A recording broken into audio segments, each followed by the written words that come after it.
So how do you come up with effective and original logo design ideas? This is a question I've seen quite a few times in the comments of my videos, and today I'm going to show you guys 5 different ways to come up with really solid logo design ideas. Sponsoring today's video is Milanote, the best place to plan and streamline your next graphic design project.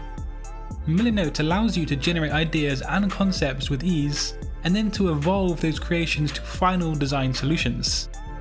As you probably know, I use Milanote myself for my design projects, and you can learn more about their awesome project planning software later in today's video, and just how helpful Milanote can be for your creative design process. So before I show you the 5 different ways to come up with solid and effective logo design ideas, I quickly want to mention the logo design process that I personally feel is absolutely fundamental to a solid, effective and original logo design idea. Now, some people skip over the logo design process, but I feel it's hugely essential because you allow yourself to have enough time and enough creative freedom to explore many different ideas. But you first need to research the company, the target market, and also the niche that that company works in. It's not crazy or unheard of to spend multiple days or even weeks on the research phase alone. And after the research phase, you start to generate initial concept ideas for the logo itself. You then take those concepts and you let them evolve into initial logo designs, and then you refine the logo designs down to a final logo design solution. That is a very brief outline of the logo design process, and I will link some stuff down below for you to check out after today's video. But the first way to really get some solid logo design ideas is to write down some words, some phrases, or just some objects linked to the brand or the client that you're working for. Now this is hugely powerful, and it's carried out at the start of the logo design process when you're forming research and also when you're creating concepts too. So for example, if you take the FedEx logo, when working on this project, the designers might have written down things like delivery or sending or fast and speedy, because FedEx wants to be known as a very fast and reliable entity to deliver packages and stuff.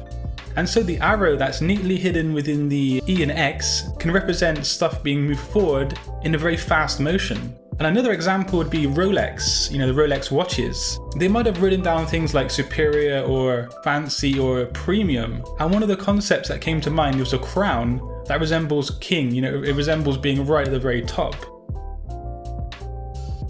So yeah, just make sure to write down phrases, words, and even objects that you can link back to the company and also the brand message that the logo needs to represent. And speaking of writing stuff down, my second tip today is to keep every single little bit of details and sketches that you write down on paper. Don't throw them away.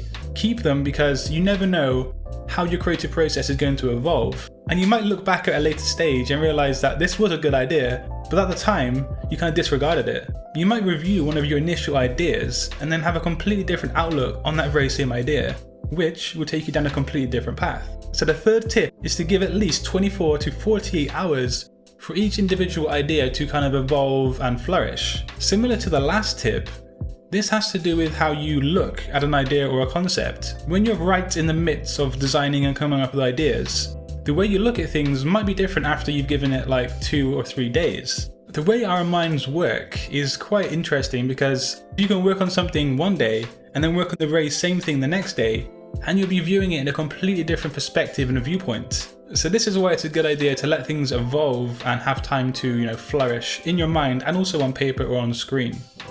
So the fourth tip for coming up with solid and effective logo designs is to create a target market biography. This could just be a few words or a few phrases or even a few paragraphs.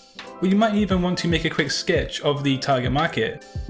Now the target market is hugely important for your logo design.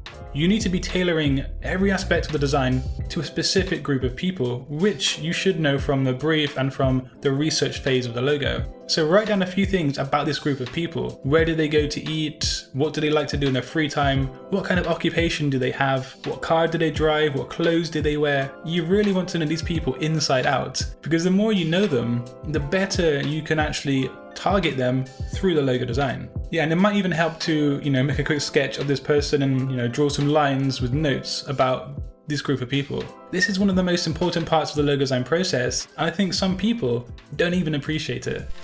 And so the fifth and the final way to come up with really good logo design ideas is to become inspired. Now don't get it twisted, I don't mean that you should be copying other designers' ideas and creations, but we've all been there where we get burnt out and we get stuck or hit a roadblock. It's good to have a look around the internet and books and other resources to gain some inspiration and to get your creative juices flowing once more.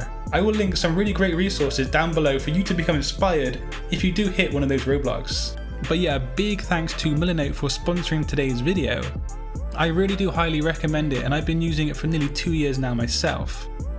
You can easily streamline your creative process from start to finish on any project that you're working on, but also it's very easy to share your ideas and your projects with other clients or even work colleagues. So yeah, do check out the links down below for more information on Milanote and start streamlining your creative design process in a more efficient way today. Do let me know what you thought of today's video down in the comment section below. And if you want to keep boosting your skills as a graphic designer, make sure to subscribe to my channel for weekly graphic design content, and also of course, do turn on the bell notifications to remain updated to all of my videos right here at Satori Graphics. Have a great day, and until next time, design your future today. Peace.